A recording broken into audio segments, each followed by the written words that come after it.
Bom dia, pessoal, bem-vindo a mais um Fala aí Roots. Hoje a gente vai conversar sobre síndrome do túnel do carpo, que é aquela dorzinha aqui na região do punho, que causa dor na mão, nos dedos, né? Causa dormência, causa formigamento também, devido a uma compressão das estruturas aqui na região do punho. Bem-vindo a todos que estão entrando aí, Eliene, Paty, Camila, Mário, Nancy, tudo bom, pessoal? Hoje eu vou tentar ser o mais breve possível, que eu tô com um tempinho mais curto, tá certo? Então, bora lá começar a explicar sobre síndrome do túnel do carpo, né? É uma condição que é bastante limitante, porque a gente fica realmente sem conseguir fazer muitas das atividades manuais, né? Básicas, seja trabalhar, seja cuidado com o corpo, né? Se vestir, enfim, e realmente pode causar bastante incômodo aqui e dores também, né? E a síndrome do túnel do carpo, ela normalmente, o que eu escuto muito dos pacientes e percebo muito nesse tempo, né, de atendimento, é que ela tende a ser o quê? Recorrente. Eu vou explicar hoje por quê. Teve um dia que eu estava no supermercado aqui perto e só escutando uma pessoa que estava com o imobilizador falando, ela disse: eu já estou indo para a minha 5ª cirurgia de síndrome do túnel do carpo. E eu acho interessante que tanto alguns pacientes como alguns profissionais, eles insistem em uma mesma forma de tratamento, mesmo observando que não está sendo eficiente, né? Então, fez a primeira cirurgia, não melhorou, ou melhorou e depois de um certo tempo voltou. Aí fez a segunda, fez a terceira, fez a quarta, fez a 5ª cirurgia, ia para a 5ª cirurgia, mas se a gente tem o mesmo tratamento, a gente não pode esperar resultados diferentes, uma vez que está vendo que aquilo ali não está evoluindo. E isso não é um caso isolado. Eu vejo rotineiramente as pessoas sempre reclamando que eu tive e não melhorou, ou melhorou pouco e voltou. Por que isso? Porque normalmente se trata síndrome do túnel do carpo focando aqui na região do punho. Eu sei que parece lógico, né? Elizabeth, se eu tenho uma compressão aqui, eu tenho que focar aqui para diminuir a pressão. No caso da cirurgia, o que é que a cirurgia faz? O túnel do carpo é um túnel, né? Que passa aqui nervos, principalmente o nervo mediano, que é um dos nervos da mão, por isso que a gente tem muita dormência e formigamento da mão, e algumas outras estruturas. E em algumas pessoas, esse túnel, ele pode ficar mais estreito, ou ele pode inflamar, então fica cheio de líquido, de substâncias inflamatórias, e aí ele fica assim mais estreitinho. E quando ele fica estreitinho, eu comprimo o quê? Tudo que passa ali por dentro dele, não é verdade? Só que sempre a gente tem que fazer aquela pergunta, que eu sempre falo aqui nas lives do Fala aí Roots. Por que está inflamando? Ou por que esse túnel ele está mais apertado? E aí as pessoas tendem a querer ir para a cirurgia, porque esse túnel aqui, o que é que na cirurgia faz? Eles dão uma cortadinha, vamos dizer assim, no teto do túnel, para esse túnel o quê? Se expandir. E aí, teoricamente, essa compressão diminui. Só que, mesmo com a cirurgia, esse túnel ele tende a estreitar de novo, porque o corpo ele vai remodelar aquilo, vai fechar de novo e vai imprensar. Sabe por quê? Porque não se resolveu o motivo daquele túnel estar mais estreito, tá? Por isso que muitas vezes a cirurgia de túnel do carpo ela não é tão eficiente assim. A gente tem uma diminuição da compressão naquele momento, mas o corpo ele vai comprimir de novo, vai estreitar aquele no túnel tudo de novo, tá? E de onde é que muitas vezes vem essa compressão? Vem lá de cima. Mais uma vez, a gente entra na questão da mobilidade. Como assim? Imagina que eu não tô com uma camisa regata, tá? Imagina que eu tô com uma camisa de manga longa, tá? Se eu tiver uma camisa de manga longa aqui em cima muito apertada, vocês concordam que também vai apertar aqui no punho? Certo? Se eu tiver uma manguinha assim, aquela manguinha mais justinha no corpo, tá? Se eu apertar aqui em cima, todo o apertamento ele é distribuído para o restante da camisa. Então, se eu tenho uma região aqui mais superior, que ela tá com sua mobilidade diminuída, se ela tá com maior rigidez, o que é que vai acontecer? Eu vou distribuir essa rigidez para o restante do braço. E aqui, obviamente, por ser uma região que a gente utiliza muito, a gente está o tempo todo mexendo com as mãos, então é como se eu estivesse o tempo todo estressando aquela região que está mais presa, eu vou ter uma tendência a acabar realmente desenvolvendo algum tipo de sintoma aqui na região do punho. A corda arrebenta para o lado mais fraco, vamos dizer assim, né? No caso aqui, para a região que vocês, que a gente utiliza mais, sempre fazendo esses movimentos de subir e descer, que está ali estressando uma região, um tecido que não quer ser estressado, que não quer ter essa rigidez, ou que não suporta esse excesso de movimento por um excesso de rigidez, tá certo? Então, nessa ideia, a gente precisa o quê? Focar em trabalhar a mobilidade do braço, desde aqui a região torácica, como aqui a região do pescoço também, que eu posso ter uma transmissão, ó. Se eu tenho essa região aqui do pescoço mais rígida, eu posso ter uma transmissão de rigidez para a região do ombro, para a região do braço, chegando aqui na região do punho, tá certo? Tratei já casos de pessoas com síndrome do túnel do carpo crônica, que graças a Deus elas melhoraram a partir do momento que a gente trabalhou essa parte mais superior. Muitas vezes eu nem toco no punho, eu nem vou lá pro punho tentar mexer ou tentar liberar. Não, normalmente eu trabalho mais em cima, que consequentemente eu consigo liberar essa tensão aqui mais embaixo na região do punho. Faz sentido, gente, isso para vocês? Tem um pouquinho de lógica, tá?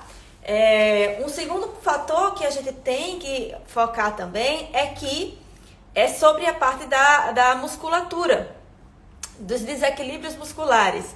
Eu vou ter músculos que estão trabalhando mais e vão estar sobrecarregados, eu vou ter músculos que estão trabalhando menos. Aonde, Elizabeth? No antebraço? São os músculos aqui do antebraço? São os músculos aqui da parte de baixo que faz a flexão? Não necessariamente. Eu posso ter esses músculos sim trabalhando muito, porque eu posso ter alguns músculos aqui em cima trabalhando menos, né? Porque eu posso ter alguns músculos, por exemplo, dos que ajudam a estabilizar o ombro, não trabalhando tão legal.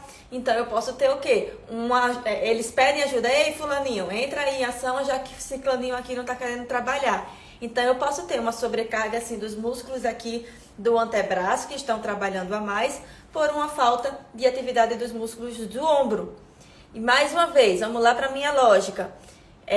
Adianta eu só liberar os músculos aqui do antebraço? Adianta eu só fazer massagem e eles se acalmem? Não adianta.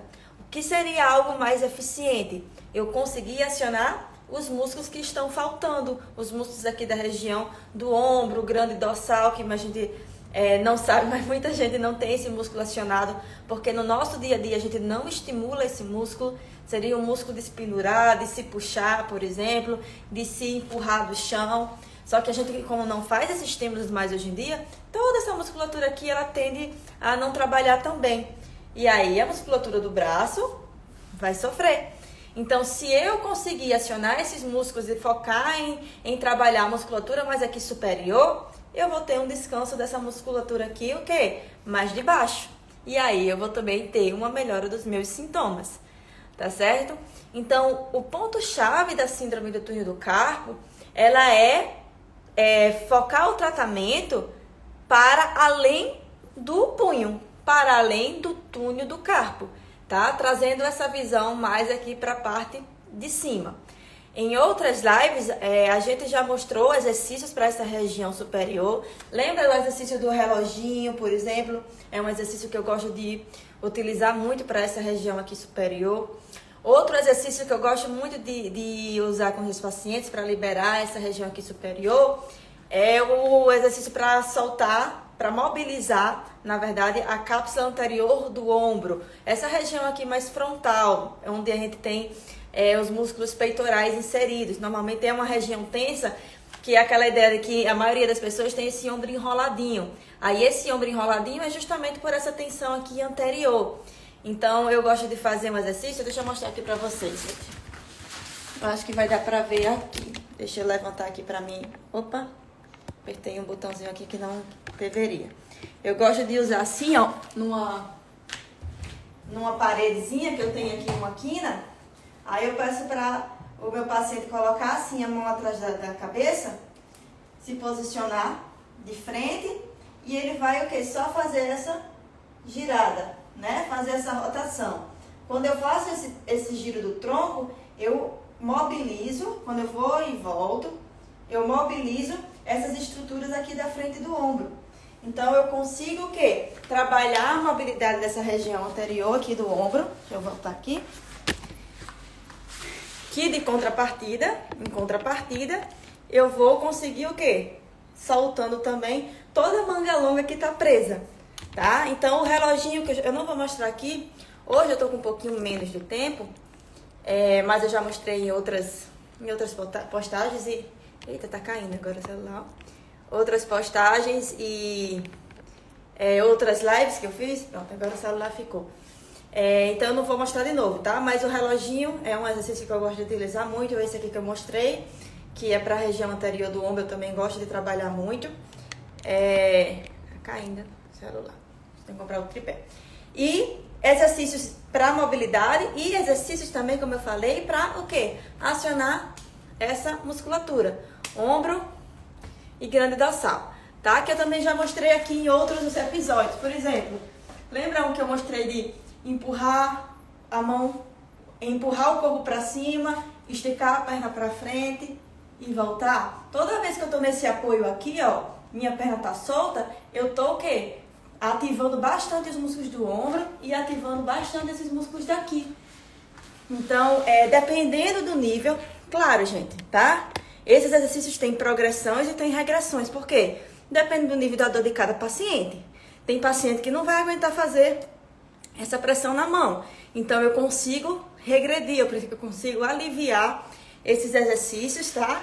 Mas na mesma intenção de conseguir começar a estimular esses músculos que na avaliação eu consigo identificar se eles estão trabalhando bem ou não. Tá certo? Então, esses são os dois principais pontos aí para tratar com eficiência a síndrome do túnel do carpo.